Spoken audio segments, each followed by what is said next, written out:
আমাদের একটা পরিবর্তন খুবই দরকার। মহিলাদের খুব স্বাবলম্বী হতে হবে। আজকে মহিলারা কোথায় পৌঁছায় গেছে? প্রধানমন্ত্রী হচ্ছে মহিলারা, মহিলারা নাসায় চলে যাচ্ছে, মহিলারা সেলাই মেশিন দিয়ে দর্জি করে তারা নিজেদের আয় করছে তারা। আর আমরা যদি জামাতকে ভোট দিই তাহলে ওনারা আমাদেরকে ঘরের মধ্যে আটকে রেখে আমাদেরকে স্বাবলম্বী হতে দেবে না। কিন্তু আমাদের স্বাবলম্বী হওয়া খুবই প্রয়োজন। কি বলেন আপনারা? এবার অবশ্যই লোক ভাইকে আপনারা ধানের শীর্ষে ভোট দিয়ে লোক ভাইকে নির্বাচিত করে এবার আমাদেরকে পরিবর্তন আনা খুবই প্রয়োজন।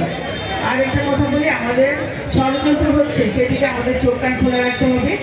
আমরা ভোট দিতে যাবো এবং সেখানে আমরা সারাদিন ধরে থাকার চেষ্টা করবো যাতে আমাদের কোনো রকম ষড়যন্ত্র না হয়। এই ষড়যন্ত্র আমরা হেরে গেলে আর আমরা কোনোদিন আসতে পারবো না। অবশ্যই আমাদের এবার আমাদের ধানের শীষকে জয়ী করে আনতে হবে ইনশাআল্লাহ। আমরা দোয়া করি যেন আমাদের এটা সফল হয়। আসসালামু আলাইকুম।